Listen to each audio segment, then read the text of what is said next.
couldn't watch the movie. I'm like, oh Lord. Now I feel like, oh, wait a minute. Okay, so wait a minute. Let's do real quick. Yeah. We're live. We're live. You know we're live. I know we're live. We're gonna do my little game. Wait a minute. Hold on. Oh, not the game. Yes, we haven't done it in a while. Cooperate with me, please, ma'am. Okay, so remember, so it's just little black love. It's really easy. So I'm gonna give you 20 seconds. 20 seconds to name 5 black horror films. 20 seconds, 5 black horror films. No ums, uhs, ahs. Go. Get Out. Blackula. Is it a group project? Yeah, go ahead. It was right there. Blade, Us. Blade, Us. You said Sinners. Yeah, I said There you do. And you could have put Tales from the Hood. Remember that? I mean, it wasn't. Vampire in Brooklyn. That's the one I was going. There you go. See, I knew I could do it. Hey everyone, I'm Dr. Ìfétáyò Òjélàdé. I'm hanging out with Reverend Estee Nena Dillard, and she is the owner of Indus Spiritual Consulting. I'm also hanging out with Chimurenga. She is over in Los Angeles in the Tongva area. She is a writer and a social commentator, and she is also an journalist. And we're going to be talking about sinners. We got some other ladies coming in a few minutes. So, but we're going to start this conversation with sinners. And I feel like we should start with you, Thandi, because you are like the horror film geek in the group. And I already know me and Estee be like, But it's not that much horror. This is low key. Trust me. This is no, it's not. Because I know horror. This is like, look. No, ma'am. And I'm just gonna say right now. I respect y'all boundaries, but I'm like, this ain't horror, but okay. No, hey, Corrie. Hi, Corrie. Corrie said it was too much gore. So we're gonna start with you, Thandi, because I know I'm just gonna admit, let me just say it up front. I didn't get through the whole thing. I was like, yeah, I'm about to go. Yeah, no, I'm not gonna do it. Did you get through the ancestral scene?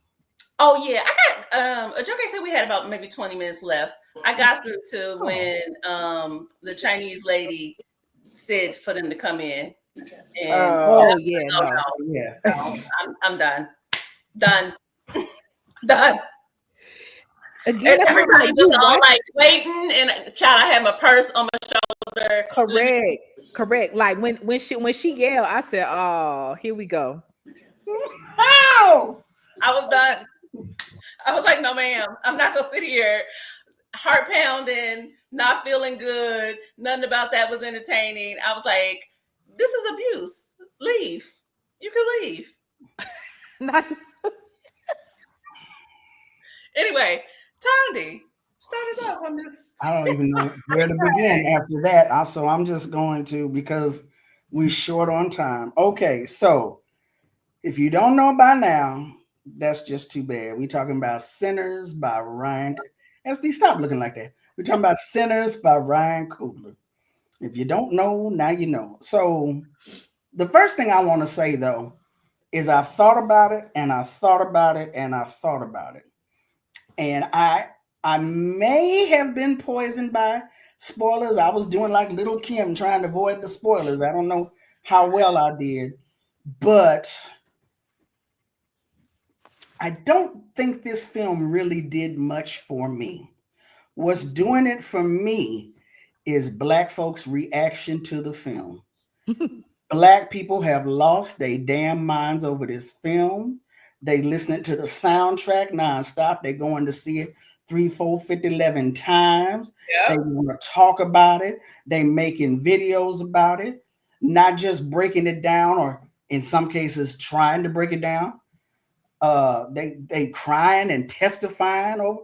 I was like, my God. Okay, go ahead. I'm happy. I'm overjoyed that this is bringing up so much for y'all, that this is doing it for y'all. That part has got me overjoyed more than the film. Okay. So that was the first part. So But there are things in the film, not so much that we can, if you can identify with what's in the film, at least you understand where they're coming from, where they're trying to come from. I appreciate the intention in terms of actually researching and trying to get some things accurate, some things right. And I kept saying, well, how are we going to come at this, y'all? We ain't going to have a lot of time because it's going to take forever. And here I am blabbling on. So let me just get into one aspect at least, and y'all can tell me what your aspects were. So I felt like this film was a rebuke of Christianity, which is, if you know me, all right with me. I respect the place of the Black church in our history. I respect what it has done. And I think that this film brings up an important question about that, which we'll get to later. But at the same time, I got issues with Christianity. Okay. So in the very beginning, the narrator lays out talking about the Choctaw and the Irish and Black folks in the storytelling tradition. And after that, our very first scene, we got Sammy in the fields humming, picking cotton. And we see the sun up, but not quite sure what time it is. And then we realize he's been out there picking cotton before dawn. As people are coming into the fields to start their day, he is leaving. Goes home, tells his mother good morning. Goes into the house, wakes his brothers and sisters up. They tell him good morning. He done been out here, picked his whole quota. He's looking for his guitar. It ain't there. He goes to the church where he knows his daddy is, because if you notice, his daddy wasn't in the house. Father says, good morning, son. You up early? He said, yeah. He jumped on that work, and he tells him, I picked my whole quota. He's able to recite the Bible without quotes from the Bible without looking at it. It's a preacher's kid. And then he says, I need to go. I'm going to be late. Father said, where are you going to be late to? He says, I've been working all week. I want to be free of this for just one day. And then his cousins show up. That's Michael A. Jordan and Michael B. Jordan, the twins, right? He has been looking forward to this. However they communicated, I don't think nobody got a phone. They got word to him, we coming on this particular day. He has been looking forward to this for a minute. He's going to not only play blues tonight, but he's going to be hanging out with his big cousins, his big male cousins. And we know what cousins mean for Black folks, right? So he's been looking forward to this day for a minute. And the anticipation and the joy, like I said, hanging out with big cousins all day long and then going through the night.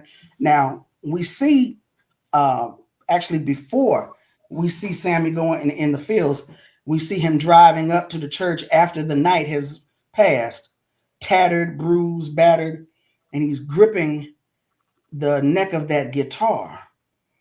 And we go through the movie, and at the end of the movie, he's gripping the neck of that guitar. His father is begging him, hollering at him, commanding him, put the guitar down. He drives off in the car, still holding the neck of that guitar. The blues is his life. The blues is his calling. It's his reason for being. It is his entire reason for being. And if we go, you weren't there. I don't know how many of y'all were there. But if we think back to when one of the climactic scenes where the vampire Remick is Sammy is in they've escaped from the sawmill. They're in the water tussling, and it's almost as if Sammy has given up. So he starts to recite the Lord's Prayer. Remick the vampire knows that prayer too. And the other folks either know that prayer because they tuned into Remick or because we Black folks in America and we was taught to prayer like I was taught to prayer. But the point being, what I got, he was giving up, and his last call, calling on that Lord's Prayer to protect him. It did not protect him because Remick knew the prayer too and told him, the men who came and took my father's land brought this prayer with them. I hated those men. I admit the words give me comfort. But that's not what saved Sammy. When Sammy took that guitar and hit that man upside that head, and that silver disc dislodged, That bought him enough time for Michael A. or B. Jordan to come from behind and put that stake through his heart. And even that didn't kill him right away.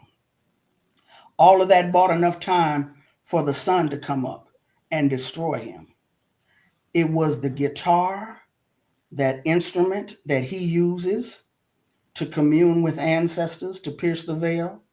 It was that guitar that he uses in the blues tradition, the music, the stories, the songs of our people. That is what saved him. That is what saved him. And that was very, very powerful for me. So it's interesting. And I want you to tell you, so I left, but then the Joker told me step by step everything. So I know what happened at the end. And I thought about it a lot because, yeah, I mean, at the beginning, you see the scene where he's holding on to the guitar and you think, and I'm going with that kind of historic thing where, you know, from a Christian perspective, people thinking of blues and jazz is like the devil's music, and the whole Corrie, you'll know the man's name. I always forget his name. The one that they said he sold his soul. Robert Johnson. Yeah. Robert Johnson. So I'm thinking that that's what they're going to play on. And it's totally different. The guitar is the thing that actually saves him. So I did think that that's a powerful message that counteracts a lot of the narrative that we get around our music and being demonic. So I mean, that definitely stuck with me. The other thing I wanted to interject real quick. If you look at this final scene where Sammy's coming into the church, you know, his mother is like, oh my God, she almost wants to go to him, and the father stops her. And the father's telling Sammy to come in. Every time his father speaks, he's getting flashbacks of that night and the vampires. So that's one thing. But the other thing that scene did for me, if we go back to Color Purple, towards the end where Suge hears the church that Sunday morning. I forget the name of that song, but somebody trying to tell you something. That was her song coming up. And for whatever reason on this Sunday, she feels called to go into the church. She leaves the juke, everybody following behind her. She goes into the church. And for whatever reason, whatever comes out, her and her father, the pastor, embrace. There's love there. There's no judgment there. There's like a happy reunion. In The Great Debaters, there's a scene where James Foreman, the civil rights activist, he's a young man. They're coming back from a debate on the road where they've seen a man lynched. And when they get, they carpooling, when they get up to James Foreman's, whatever his name is, when they get to his house, he runs in the house calling for his father, Forrest Whitaker, who's a pastor. And daddy, and Forrest Whitaker, what's wrong? And he just holds on to his father and he won't let go. And Forrest Whitaker, his father, is asking him what's wrong, and he won't say a word. And finally, Forrest stops asking him what's wrong and just lets him hold him. So these two scenes are in my mind. And then I'm looking at Saul Williams, who I love, but he's in the role of this pastor. He's not acting like a father. He's acting like a Christian preacher. Sammy holds him. He gives them a respite for maybe 10 seconds, and then he holds them at arm's length. Sammy, put this guitar down. Swear to us in front of this church, in front of the Lord, put this guitar down. Trying to make him renounce his gift, keeping the wife away from him, pushing him at arm's length. You're not acting like a loving father right now. So, and I wonder about that. I mean, I think that's an excellent point. And Estee, I want to pull you in and your thoughts about the movie. And I wonder if you can kind of, as a reverend, speak to this, because one of the things that I'm noticing, which has forced me to really think about Christianity and specifically Black liberation theology. One of the things that I noticed about this movie is because I'm in relationship with so many Christians of African descent that focus on Black liberation theology. They've been having great conversations about this film and how important it is, and its critique of what some of my old Christian siblings would call like the slave church. And so I do wonder about that, because I think it's almost like this dichotomous thing. There's some of us that are in like liberation, social justice spaces where there's this harsh critique of Christianity, that we want to cut everything. We want to, throw the baby out with the bathwater. But then I am finding that I can't ignore the fact that I got some folks that are hella on point that still identify as Christian. And so then I wonder like what to do about that. Because I'm seeing people that are having great conversation about this movie. So Estee, I'm wondering if you can jump in. And also Kenja's trying to get in the chat. So if you I see her now. I didn't see her. I'm sorry. Thank you. I didn't see you. My bad, sis. I didn't see you. We get carried away up in there. Hey, Dr. McCray. Yeah, I think this is a phenomenal film. And while I think there's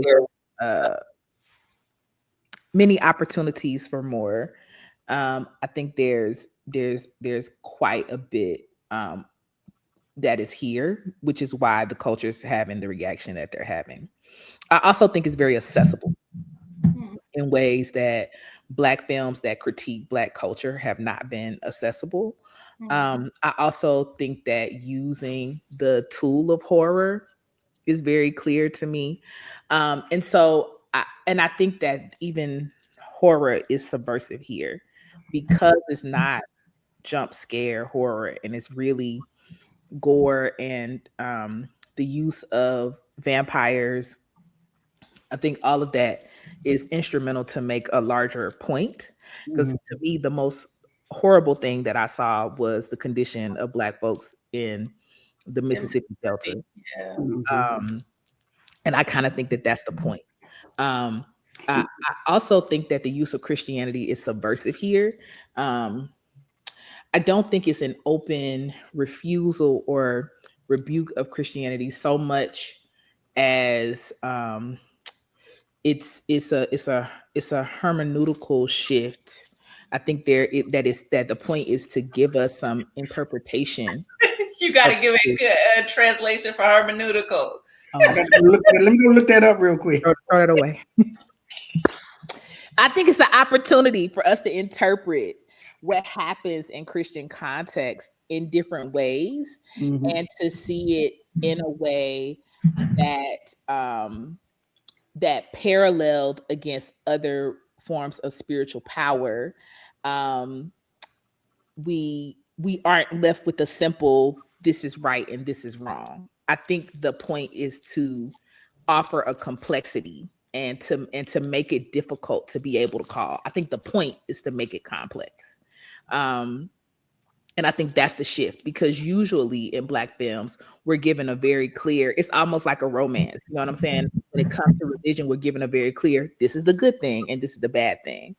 And I think Coogler's point with the way it's structured is to take away the simplicity, which is what we see with the use of the Lord's Prayer, which is what we see with the relationship to the church, and it being complex. I think that what we have here is also the beauty of seeing how that they're connected.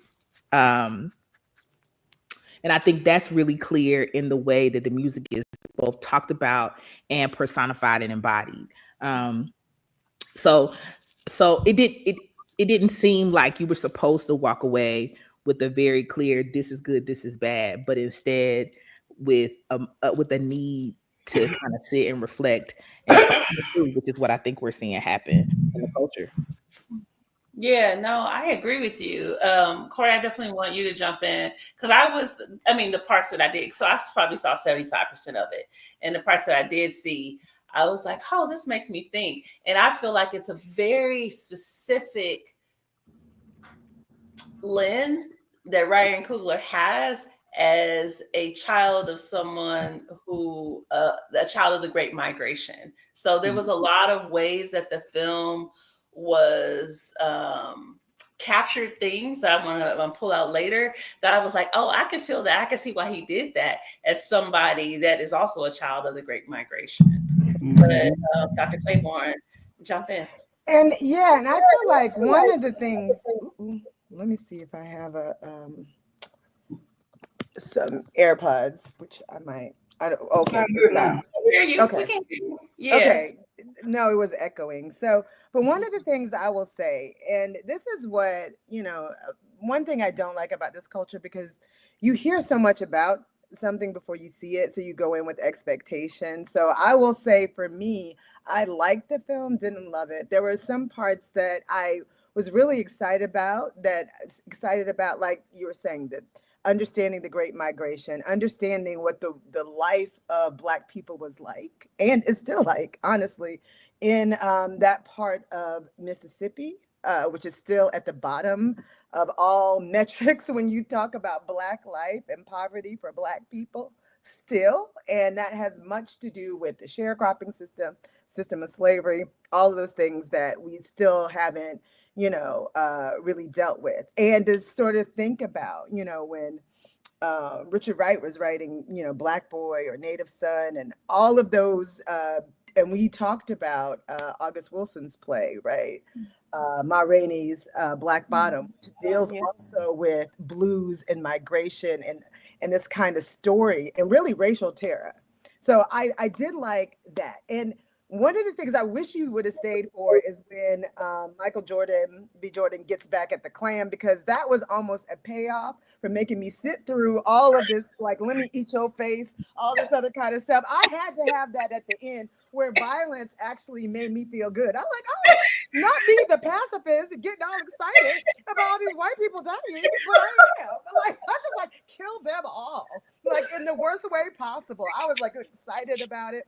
I was feeling my whole life, all of that. So I got my life too. I had covered my face for all the other war. like I said, I was unmoved by that one. Yes, it made it worth it, right? So at some point, I hope you don't watch the rest, but just go see that one scene where, interestingly enough, the vampire puts him on game. Like, the Klan was never going to let you succeed in this. They were going to come for you again. And he takes that knowledge, prepares to die, which I think is really important. He knows people have seen it by now, or you talked about it. Rips off the nation sack, right? Takes off his protection that Annie has given him and decides, I'm going to go get these white people with these weapons I done bought back from World War I, even though I was like, that would have been 12, 13 years ago, but that's fine. Maybe he was keeping up weapons for a second time as he was going to get ready. So, I mean, he knew he was going to do it. I guess they don't go bad. The weapons stay ready. So he came back and he killed them. So it was worth it. But I will say this, and I want to show you a picture. So this man is the head of the founder of the Church of God in Christ, right? His name is Bishop Mason, and he lived in Chicago, right? His people was from Mississippi, and one of the reasons why I want to show this and to mention that the author of the book where I found this photo, Yvonne Chareau, wrote a book called Black Magic. She was the hoodoo consultant on the film. And I feel like she was a consultant. Yeah. Oh wow! Okay, that's good. Okay, and so one of the academic knowledge too about it. Right, right. So I feel like that complexity is partly because she also wants us to understand that there's a lot of things. I mean, people don't like to sort of talk about syncretic nature of all religions, and it's not just African ones. It's like the fact that all of them, if you have people from different cultures, blend those cultures. And so what is interesting to me in Robert Johnson's case and all these people's case is the same people playing the blues are the same people in church, right? Like, it's the same people, right? Like, it's not a different people. It's not like you have a great divide.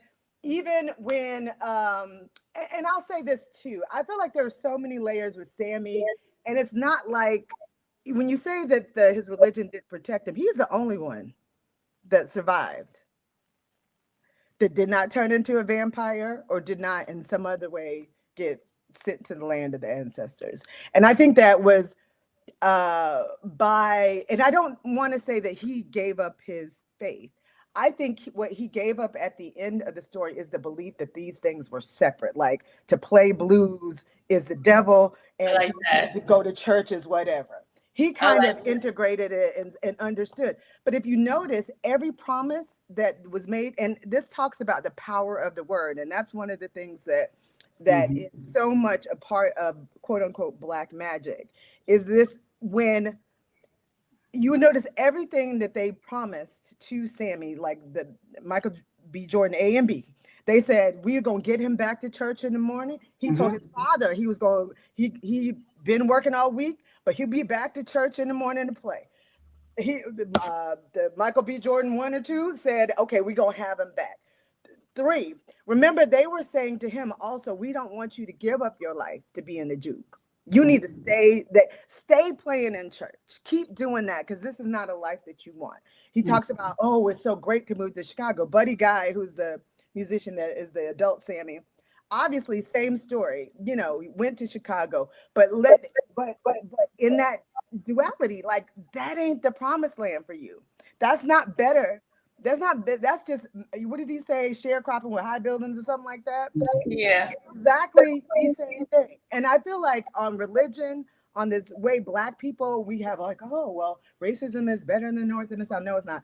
You know, religion, you could either be this or not. We know there's so many musicians, Prince being one of my favorite, that, you know, that dipped into the sacred and the profane all the time, back and forth, right?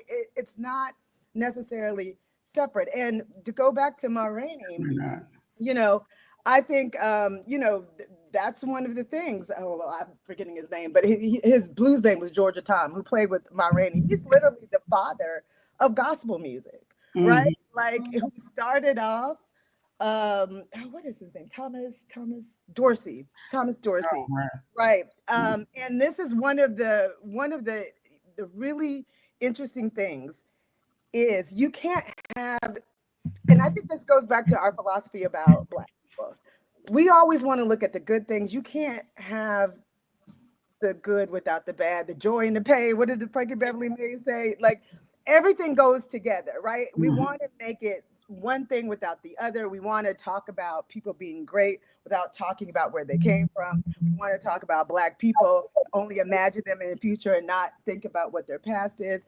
I think what this movie does for me is really like mine the past in a way that is very painful. And I think that's maybe where some of the violence is coming from, but also saying that, you know, even at the end of the movie where Buddy Guy says, you know, I think back to that day, and the fact that this was one day, which I think is really important too. Like, it wasn't a full day, honey. It wasn't a full day. It was like he was back at the church in the morning with that busted up guitar. Like, you told me not to go, but here I barely made it back. He's back at the church in the morning, right? And I feel like one of the things is that at the end of the day, and that's, you know, the great Glorilla, this is her, you know, her great saying, at the end of the day got to end, right? Like, I feel like at the end of the day, what you figure out is that there is no joy that is available to black people without going through the pain. And so Buddy Guy says, or the adult Sammy, he says, you know, before that was the worst day of my life. I wake up, I get scared, you know, like still I'll jump out my skin. But he said, before that was the best day of my life, right? It's the same day, right? So I think let's deal with the duality. But anyway, that's what I gotta say. Now, just real quick in terms of the duality, when I said that, I agree that this, like you said, the same people in the church is the people in the juke joint. And there's so much condemnation towards that, when the reality is that's the brand of Christianity that is forced down our throats. If it ain't Jesus, it's the devil, which is one of the reasons why they don't go to the movies. The movies is a sin. Everything is a damn sin. Whereas black folks are trying to damn live. And I think that's where I wanted to borrow my sister Estee's words. I want to complicate it where to acknowledge the fact that there isn't a monolith of Black Christianity. There are those Christians that are doing exactly what you say, but then there are those Christians that are like our two panelists that are like a Estee and a Corrie that have a clarity about their faith and that it is not separate from hoodoo. So Dr. Claiborne is telling us about a book that is a hoodoo book, a hoodoo author, and she grows up in South Carolina and she identifies as a Christian, but she still at the same time understands the complexities of this African spiritual system. And oftentimes what I'm finding is that we're having a hard time really dealing with that duality. And the movie is really dealing with that duality, that we can be a both and in this space, and particularly living in the South. Dr. McCray, I want to pull you in. You was trying to get off. I didn't even see you was on there.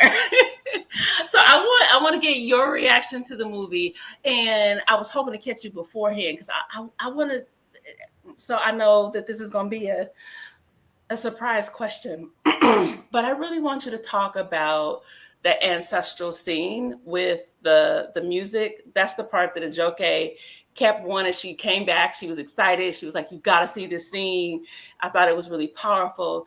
And as I'm sitting next to my daughter, I'm tearing up. She's feeling it. And we're just like, we feel it. And that's the same feeling that I get when I'm in African dance class.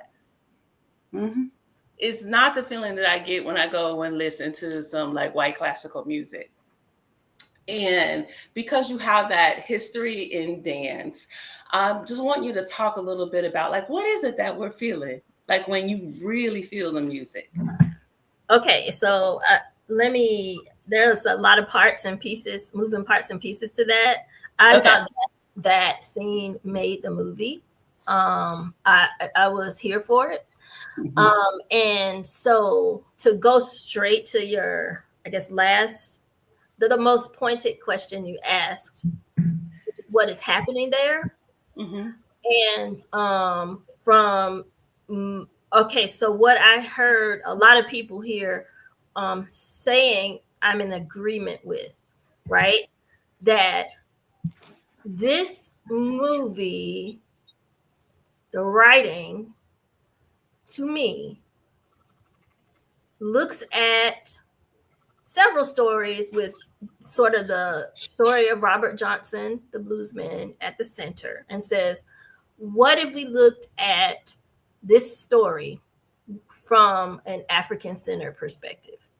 So what if instead of that dichotomy, right, it either or, good or evil, Black or white, we looked at it I feel like from an African-centered perspective, like you all are saying, as duality, as coexistence, as my favorite word, syncretic, right? Syncretism, the melding, the molding, the intertwining in ways that's not so easy or desirable to a lot of people to pull apart and dichotomize, like from a Eurocentric, like we're taught to from a Eurocentric perspective. And so then what happens if he didn't sell, because of this immense talent that he has, survived, we can recognize through the ages. What if we said, what did Johnson meet at the crossroads? Who did he meet? What if he met at Shoe? That's what I feel like I was seeing, right? What if he met at Shoe? And when he got into the blues, it opened up a whole realm of him, for one, to, like you all are saying, speak to other people, reach other people, right, in different ways that they may be the same people who show up at the juke joint. Some people show up at the juke joint and not necessarily or don't often come to church. So what if he brings that spiritual spirit with him? What if he brings those spirits of the ancestors, or opens the veil, right, for these people? So that's one thing. And so then that forces us, I feel like, into conversations about what we know, right? What we always been talking about. And I said, remember when we were trying to come up with discussions for this session, and I said, "Oh, I want to do the documentary We Want the Funk." Mm-hmm. And if you looked at We Want the Funk, they speak to this. Yeah. Yet, you know, Estee, when they're talking about that thin veil, if there is any, in the Black community between the sacred and the secular musical forms, and then what's happening? That communing, we're communing together. This is what they say on We Want the Funk. We all have shared burdens, right? Is that what some people were talking about? Those burdens that are imposed upon us through the process of marginalizing and dehumanizing us. And then we share communally in this seeing and feeling each other and a common release. Mm-hmm. And then I think this movie it goes a step further and says we invite the ancestors in. And it had the Afrofuturistic touch because, yes, time was collapsed. And they invited the past, they were in the present, they invited in the past and the future, right? The ancestors and the progeny. I was like, this is, you know, I don't love or hate vampire movies. I just like, it doesn't do nothing for me either way. But that, and when we come and like, whatever genre, y'all know I'll be here. And say, well, was it a Black arts, motivated film to me? Because if it is, I'm gonna sit through all the crazy to see the Black art. And I feel like this was so deeply Black art. In that, like you all are saying, that breaking down of questioning, decentering dichotomy. I don't think it rebuked Christianity. I think it gave us. It looked at it from a different vantage point in a way that no fiction, and it builds on, I had his name in my head from Get Out. Jordan Peele's. Mm-hmm. Really, I was waiting for somebody to say that, yeah. Yes, real pivotal reevaluation, reinterpretation of the genre, the horror genre, saying, well, what if we play out that racism is the real horror, that life in a racist, classist, exclusionary society is the horror, and then go from there. So I just thought that was so good, but I think it also plays with how the traditions were, I said that, syncretic in existence, and we didn't, I don't think, talk about Sammy's role as a griot. Because they actually said that. Okay. Well, let me say this, and I had this question for everybody, and I had a problem with this, actually. So at the very beginning, they're laying out this, they have this sort of quilt thing that they're doing, and then they get to the West African, and they talk about the griot tradition, but they were like, but they also recognize that music could call evil. I'm like, did they? I feel like the griots did not say that. Like, I don't even remember that. That wasn't cool. That wasn't cool. I don't remember that. Oh, it was at the very, very beginning. Like they were going through the tradition. They had these kind of like stick figures at the beginning. Like they were showing a tapestry. Narrator. Ancients. This is like in the credit part. And then they were showing the ancients. Then they go to Africa and they talk about it generally. And then there's such things as called griots, or they say griots. Such thing called griots, and da. And they recognize the power of music, but they also recognize that it could call evil. And I was like, oh, I had never read anything about music. To me, was always the healer. I've never heard about that in the African. Not that the music is the one that calls. And that's where the crossroad narrative for me becomes really interesting, and why I sort of back a belief that that's actually a white man who started that kind of the very one who is in charge of the Robert Johnson estate to this day, right? That it made it. White people couldn't understand how Black people were able to play music so well, so they had to have gone and made a deal with the devil. This is what white people said. right? Like, well, how does Robert Johnson learn to play the maybe he's just good. Like, I don't know. Maybe he got a blues that y'all don't have. So this kind of notion, and I hear this about Beyonce. Well, maybe Beyonce's over there doing blood rights because, girl, like, you gotta do blood rights and you still gotta work out to lose weight. And I feel like that'll work out. Like, if you really selling your soul to the devil, and Robert Johnson never left the Delta, what kind of fame? And later on, his music gets picked up, and so the Beatles and Eric Clapton and all these people talk about it. But that's after this white man, sort of makes this thing to have his music recognized. He made like 1 or 2 records, like most of it was not available outside. But this legend kind of lives on. And I think that for us, we were like, oh, well, we know that there is this African belief, but that's one of those kind of things where I don't know if the story comes from us. And I think that it's really interesting because his sister wrote a book about him, about Robert Johnson's life. And she was like, he was happy. He ain't never sold his soul to the devil. I mean, he did have tragedy in his life. He lost 2, a wife and a child, much like Thomas Dorsey, who writes Precious Lord. So his wife and his child is taken from him, in childbirth. They both die while he's away playing the blues. So they were saying that, at that moment, because he didn't stop playing the blues, maybe he chose the evil path, but his wife and child were already dead. So what do you think?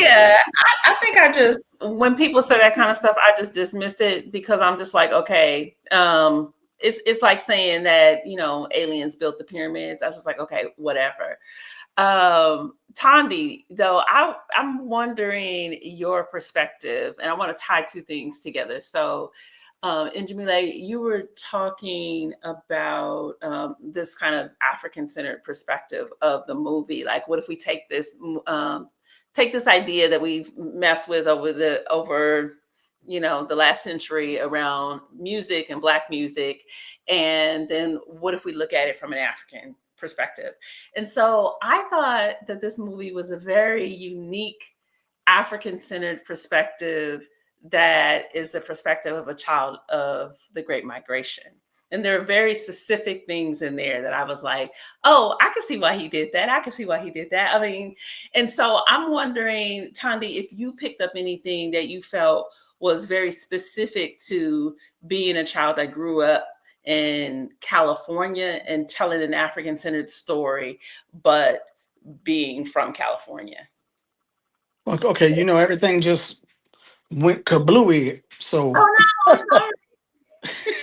I'm on my phone right now trying to fire back up. That they know you talk about them. That's the curse. That's what happened. Well, and for a communicator, I don't always communicate exactly like I need to. When I say a rebuke of Christianity, I'm talking about white folks' slave colonial Christianity. What we bring to it just is considered to be not authentic. It's considered to be the devil. The church I went to, if it ain't Jesus, it's the devil. And like you were saying, our people exist in that duality. That is what makes sense for us. And that is what works for us.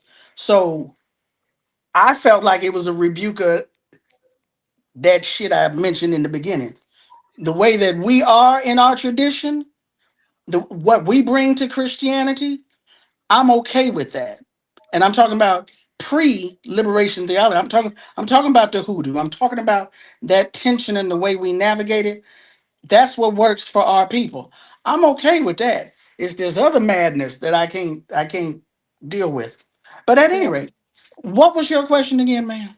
Well, let me actually, I didn't say my perspective. Let me say briefly my perspective, and then I'm going to ask you to see your thoughts on this.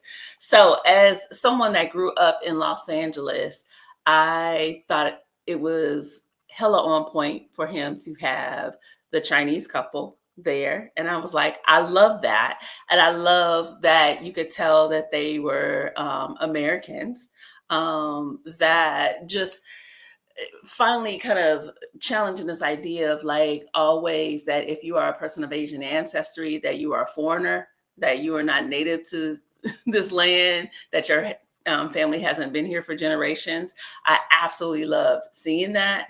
I love seeing that this connection with the Choctaw in Mississippi, because I'm like, okay, clearly, like Ryan Coogler wasn't just making anything up, that he was making a very intentional connection of Black people migrating out of Mississippi, going to like Chicago, going to Northern California, and that they may have had some interaction with the Choctaw. I thought that was important. I thought in the ancestral music scene, the fact that they had the ancestral Chinese dancers that were there was significant. Even when we look at the actress, what was her name? Olumumi Masako? Let me see. Mosaku. I had never seen her before, but when I looked at her beads, she was in Lovecraft Country. Right. Where was she? Which one? Which you refused to watch, but okay. The one you didn't watch it? I did. The one Ruby. Ernie Smiley's sister. Mooney. Yeah. She was the.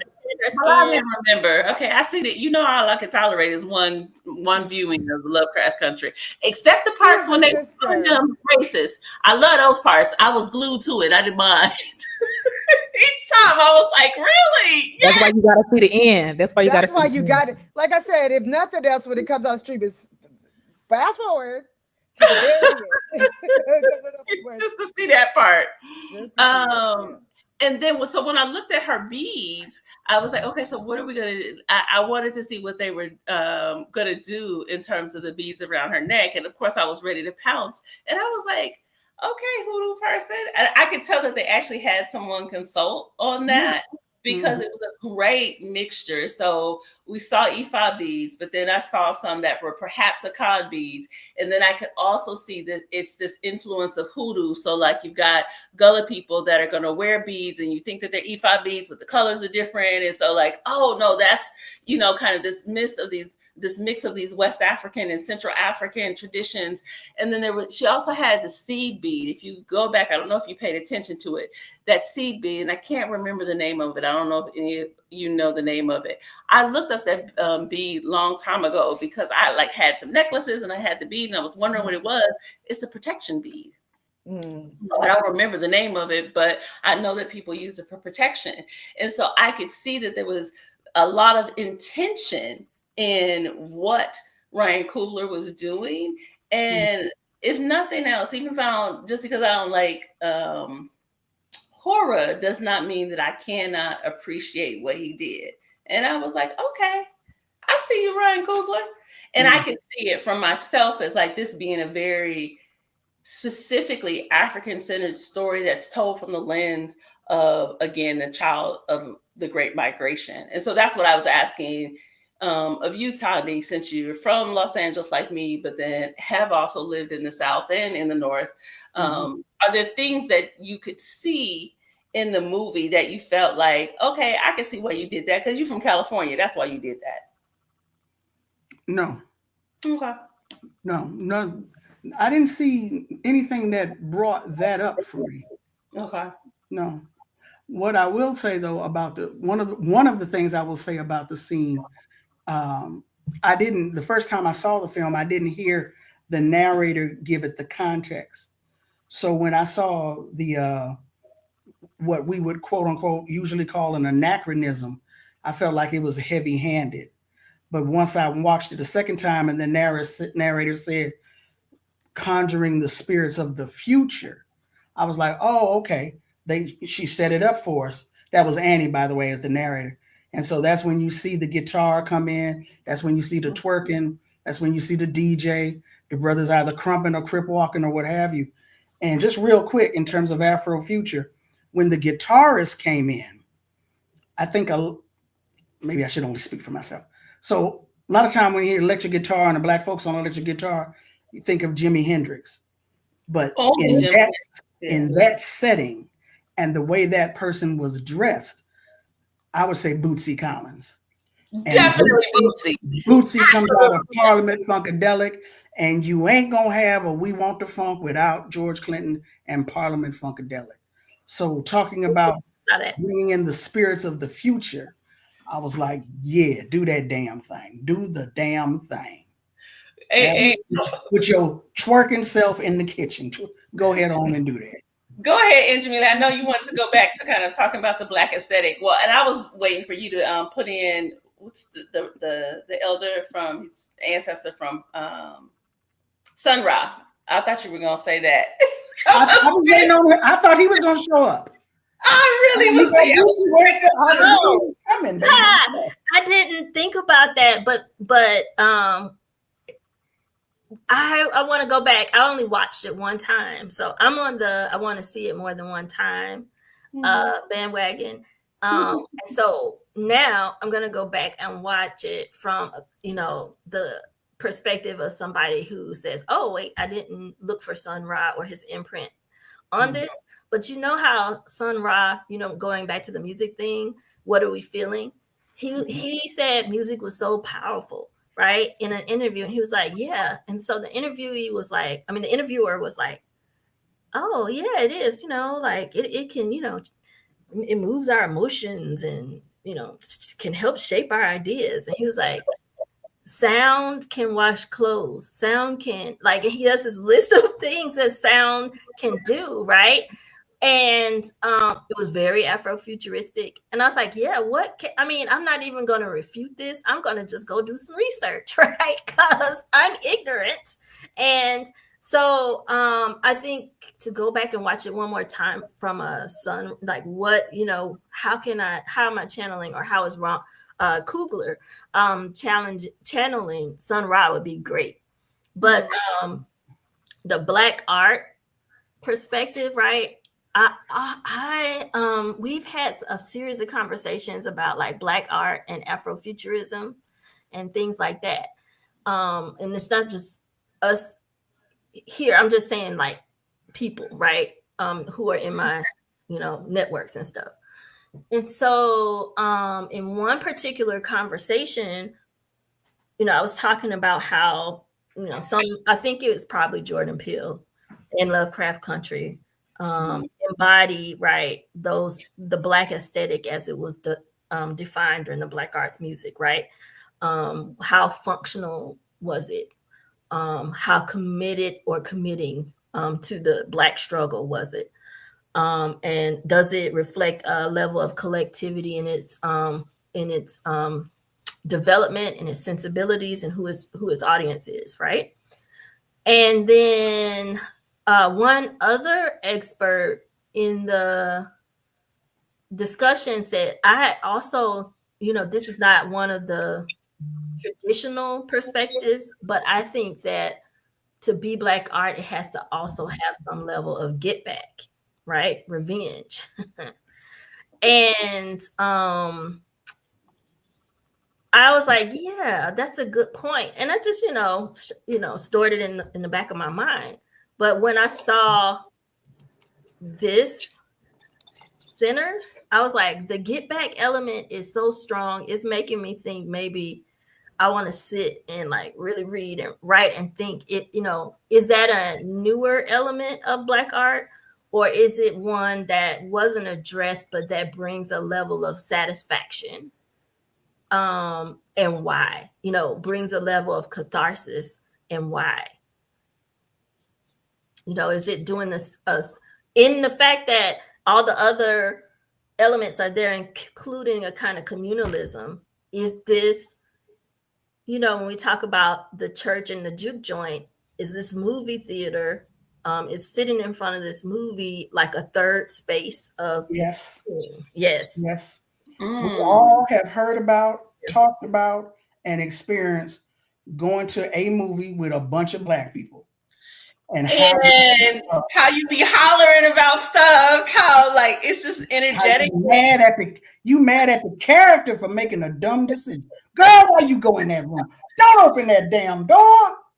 And what was funny is that I watched a couple of interviews with Ryan Coogler, and that's specifically what he was saying. He wants to bring back that idea of like going into the movie and then like you having that shared collective experience. Because it's one thing to watch a movie on your iPad or your computer or your phone, but it's a whole other thing when you're in a group of other folks and y'all are responding to the same stuff.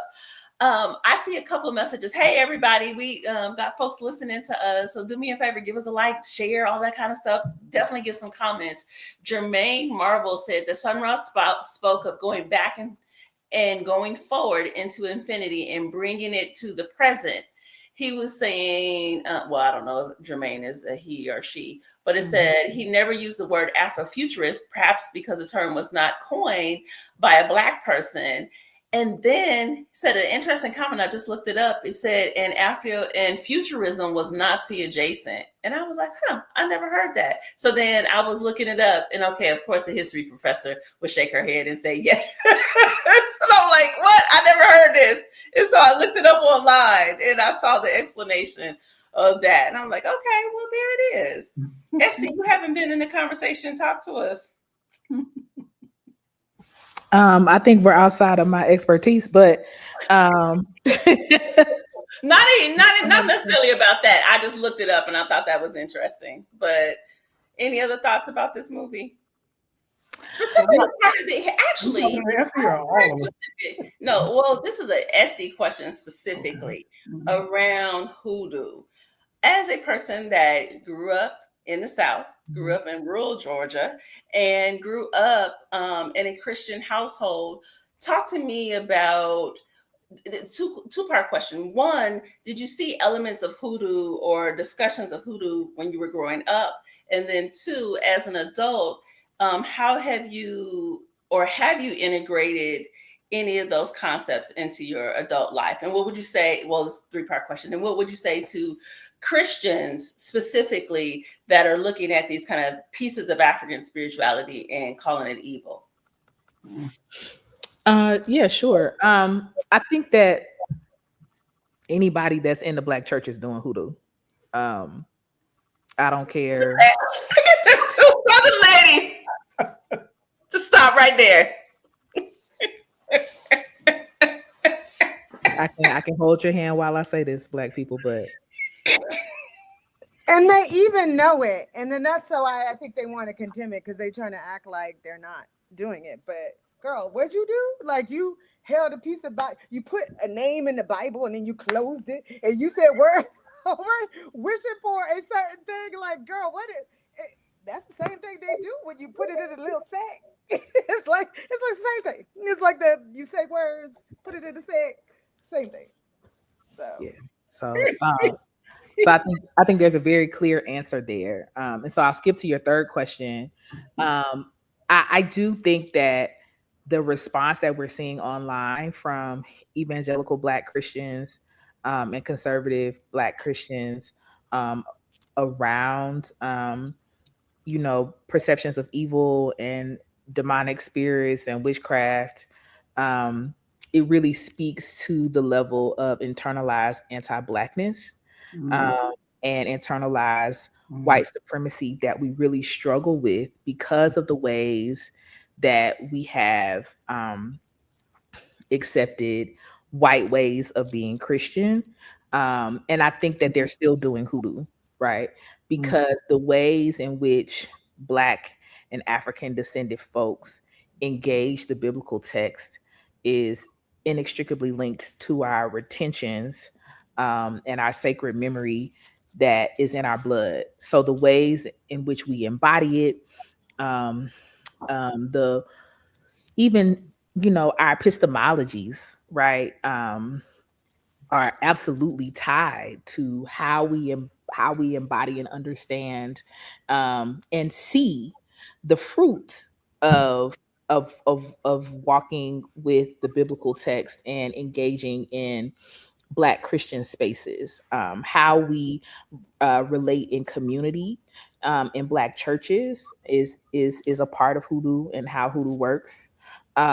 So there's no separation. What we have, I think, is a greater reflection of the consciousness that we have lost about it. And I think that that too is complicated and not necessarily anybody's fault, right? Because of what Dr. McCray said earlier around how we have had to syncretize things, how we have had to be covert, how we have had to be subversive for survival. And at some point, that translated to a level of silence that then was coalesced with white folks' understanding of anti-Blackness and white folks' understanding of evil. But it didn't change the way we practiced, right? And so I think people don't have the consciousness and they don't have the ability to name what they're doing to understand and see the obvious overlaps. In fact, like what Dr. Claiborne shared out of Black Magic, it's not a secret that Bishop Mason was a root worker. Nobody's confused about that, right? That's not knowledge that is kept from Kojic folks. In fact, the Kojic denomination has a huge moniker that is purported by Kojic folks that says you got to be born in, you can't join in, right? So even for the denomination, like it's like a birth, lineage, blood ritual to be considered even truly Kojic, which is a hoodoo practice, right? That itself is the true initiation to make you an actual Kojic person.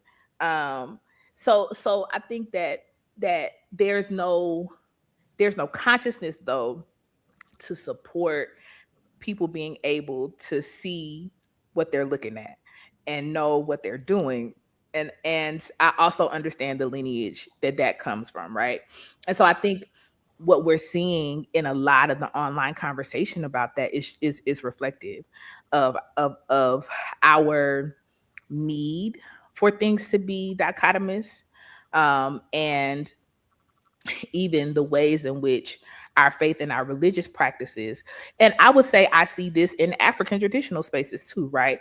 Where we tend to prefer that things are dogmatic, where we tend to prefer that things are explicitly right or wrong, versus being able to move deeply into nuance and complexity that allows us to be able to have a more expansive understanding and internalization of what we're experiencing from a religious perspective. You got a question? I got a quick question for you on that.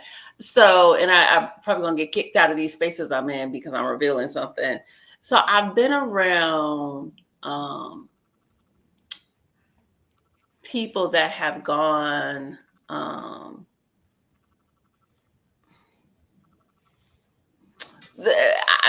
they've gone to seminary.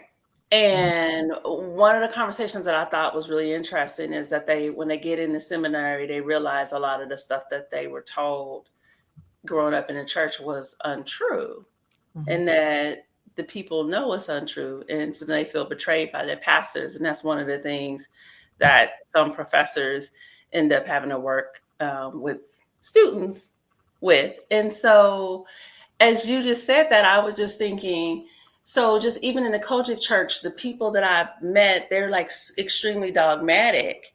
And so I'm wondering if there's this purposeful kind of misguiding people, like it's an open secret, but we're going to put you over here, even though we know like, okay, this is really hoodoo that we're doing.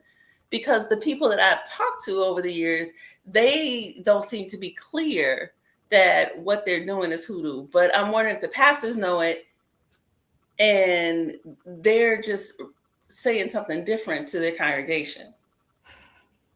I think that is a very individualized question. I think that is as varied as the people are, right? Okay. But what I can say overarching is I think there are a couple of schools of thought, right?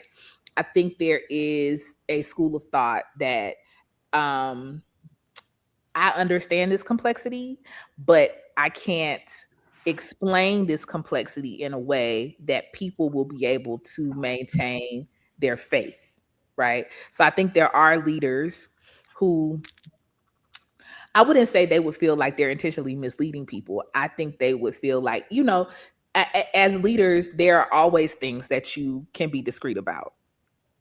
Right. I mean, you know, like as leaders, we see things, we know how the sausage is made. Right. So, you know, we know that Mother Collins is leading the Sunday school department, but she also cuss and cheat on her husband. Right. We're not going to tell Mother Collins business. Right. Because there's a way that the people in Sunday school may not be able to reconcile that this elder is moving through some things. Right. Got it. Okay. So there are ways that leaders are discreet about a lot of things. And so I think there is a school of thought where some leaders see that as a dangerous nuance to share if they don't feel like they know how to walk people through that. And I'm not saying that's right. I'm just saying it's a school of thought. I think there are other schools of thought where it should be an open secret, right? And I think those are more harmful. I think there are schools of thought as well where when you go to seminary, you get exposed to things and there's a deconstruction that happens of your embedded theology or the theology that you were taught, you know, in your childhood. That's kind of your baseline. And then you have to deconstruct that and construct something new. And to be able to do that in a way that is healthy, you need a community to support it. And I think that some churches don't think that they desire, don't think they can or don't desire to be a space where they're doing that kind of work with people. Got it. And I think that's, again, I think that's true about a lot of religious spaces, right? I don't think we hear about people who are deconstructing Islam en masse. I don't think that's different. Or Ifa, like Ifa. I mean, I don't think that's unique to how people create religious spaces, right? But I think that what does happen though, as a result of that, is that the mass of people are disconnected from knowing that there are ways and there are tools and there are obvious connections that can allow you to hold these things differently. And I think that's what we're seeing, is that we're seeing a lot of shifts out of traditional Abrahamic religion for Black folks into spaces that are much more flexible and expansive, but in a rejection of being dogmatic and in a rejection also of having some type of restriction or form. And I think that too is being problematized by this, because even what we see with Annie is saying you can't just go do anything, right? Like there's a way that we have to do this. There are certain things we have to follow. There are tools and protocols about how we have to do this. There's some things we need to put into place. And I think that is more of why I really felt like Coogler's work and his research really created a very healthy paradigm around hoodoo, as it was pushing up against traditional visions of that. And we see that ultimately Annie is the one that saves everybody. Annie's knowledge of spirit is the reason that Sammy and Smoke get out. Right. Smoke chooses to die, but she kept him alive. And we see her rightfully in the ancestral realm with their child, which means that even her spiritual technology was able to get her own spirit to where it needed to be. Right. So ultimately, from my perspective, she's also saved. Because who ain't from an ancestor. Right. So we got two more minutes, because I know other folks got to go at 1:15. So we lost Dr. McCray. I was gonna try to get her to give us a last thing. Walk away. What do you want people to walk away having seen this movie? What do you want as a takeaway, I should say, from this movie?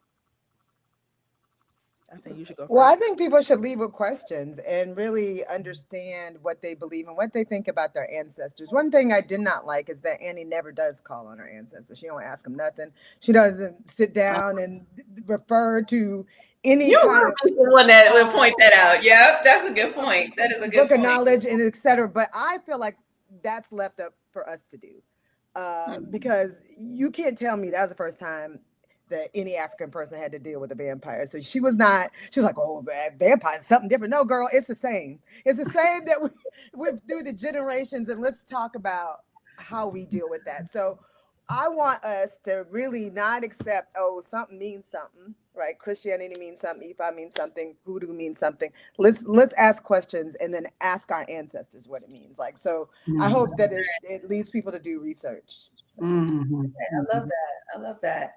Thandi and Estee, takeaways. Like I said, I'm loving people's reactions to this film. It's bringing joy to me. Some of the takes have been stupid. I'm gonna just put that word out there: stupid, dumb. Just no, girl, that's not what that was. But the fact that not only has it got people thinking, it's got people trying to think. I love this. I love it. I love what it is doing for so many people. I have seen videos where people start crying talking about this movie. I am here for all of it. I am here for all of it. I love it. Estee, close us out. I think that ancestral music scene is some of the most powerful art that I have seen in cinema in my lifetime. And just like I said to y'all, I feel like horror or not, it's worth the $20 for just that, and then go home. And to see it on the big screen, not on your iPad, not in your living room. Go down to like a okay. She said the same thing. You gotta go see the people AMC. Yeah.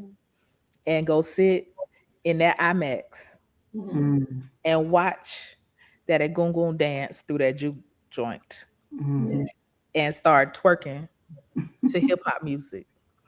Go get you a whole piece of that. That for me was literally salvific, right? Like it transformed something in my spirit to see and experience the power of that. And it is the most concise experience I've had of being able to demonstrate the continuity and the true infinity of our ancestral power, and we carry that same power. Ashe. I remember, I think it was a movie, was it Kronk, that they had a similar scene? Kronk. Oh, yeah.